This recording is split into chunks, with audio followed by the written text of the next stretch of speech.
Tens of thousands of people protested across Russia today to demand the release of jailed opposition leader Alexei Navalny, leading to thousands of arrests.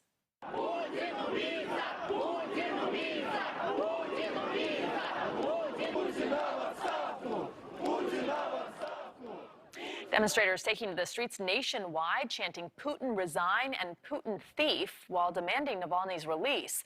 The massive protests took place despite efforts by Russian authorities to stop them, including threats of jail, warnings to social media groups, and tight police barricades.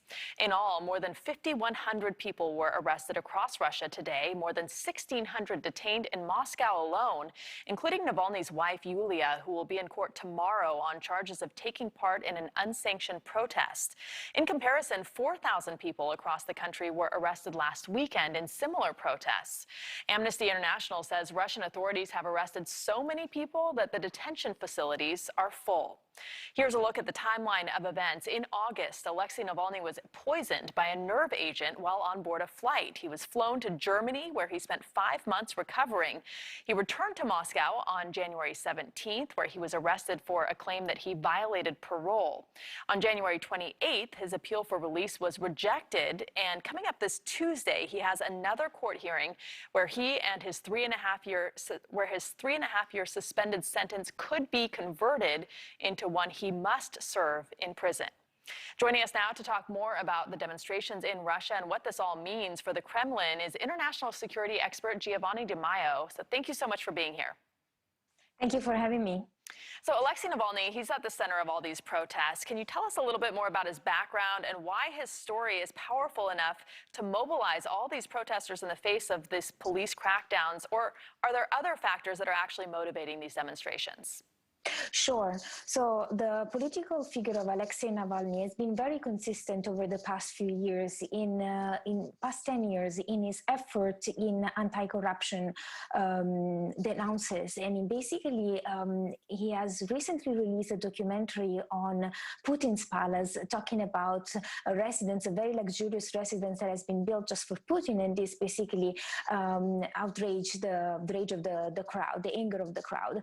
And Alexei Navalny is not a real politician. He's mostly an activist who has been able to talk to people using social media and using a populist language, basically motivating people to take the streets and protest against what's going on in Russia. That is not just corruption, but also economic backdrop and a huge demographic crisis. And we saw more than 5,000 protesters were arrested. Is this the start of something big? Could this actually challenge Navalny's, could the public support, rather, for Navalny actually be a challenge and a real problem for Putin, who's had an iron control over Russia for 2 decades now? Sure, and also this year has been there has been a constitutional reform that basically would allow Putin to stay in power till 2036. So this is huge in Russia. There is no, for now, political implication, but indeed it's a sign of crisis of the regime. Because if you see like the level of barricades, the level of intimidation, the level of arrest, this is unprecedented, or at least compared to 10 years ago protests. So you can see from what's going on that the regime doesn't feel safe, and especially because there are also other factors that play out in this. As I was saying, you know, the economic backdrop, demographic crisis, and also aggravated by the COVID crisis.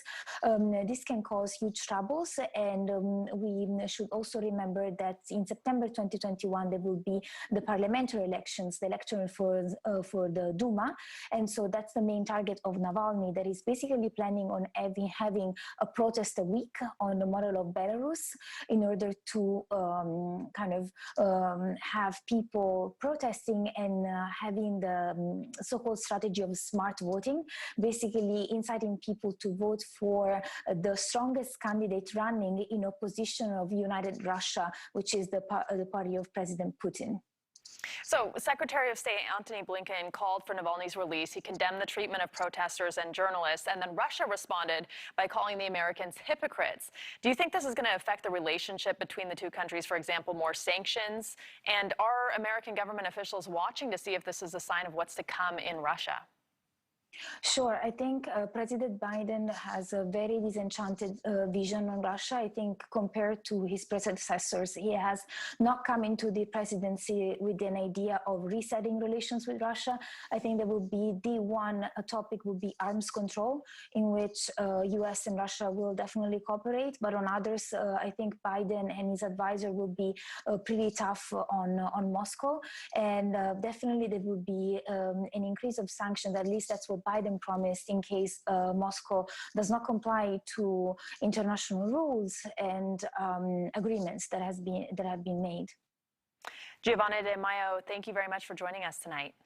Thank you for having me.